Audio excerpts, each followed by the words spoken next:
SDG 1 is to end poverty in all its forms everywhere. Within SDG 1 are 6 targets, of which this video will focus on target 1.4, which is by 2030, ensure that all men and women, in particular the poor and the vulnerable, have equal rights to economic resources, as well as access to basic services, ownership and control over land and other forms of property, inheritance, natural resources, appropriate new technology and financial services, including microfinance. To measure target 1.4, there's 2 indicators. Indicator 1.4.1 is proportion of population living in households with access to basic services. Indicator 1.4.2 is proportion of total adult population with secure tenure rights to land, A, with legally recognised documentation, and B, who perceive their rights to land as secure by sex and type of tenure.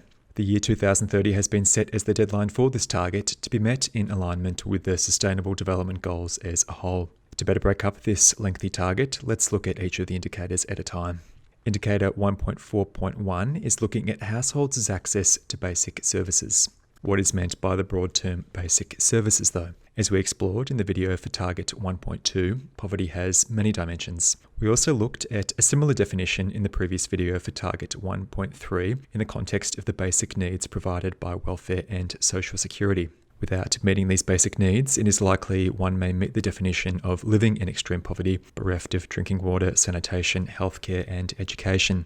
Under the UN definition for this indicator, basic services means government provision of drinking water services within a 30-minute round trip, sanitation facilities not shared with another household, availability of a hand-washing facility on premises with soap and water, clean fuels which don't contribute to unhealthy indoor air quality, such as kerosene and coal can, convenient access to transport, whether in rural or urban contexts, waste collection, whether from the municipal government or other means, and basic healthcare and education, as well as broadband internet access. Also mentioned in Target 1.4 is microfinance, the provision of banking and lending facilities to individuals or small businesses in a way they otherwise would not be able to access due to their low levels of income. Turning our attention to indicator 1.4.2, we're looking at what portion of adults in each country's population have secure tenant rights to the occupation and ownership of land and buildings, as well as the passing on of such property, often between generations of families. Indicator 1.4.2 measures secure tenure rights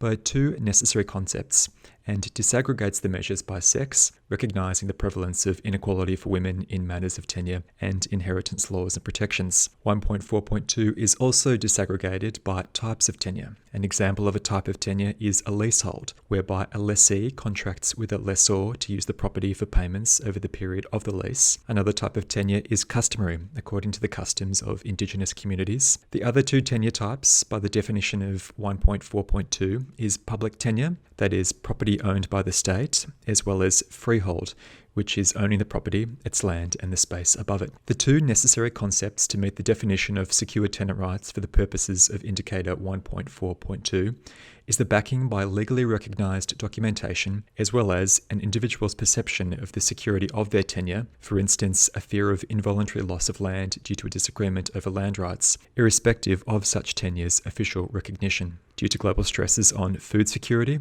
urbanisation and environmental degradation of natural resources, tenure systems face challenges between countries, providing the rationale for this indicator. Additionally, there is now greater demand for land reforms in favour of the poor.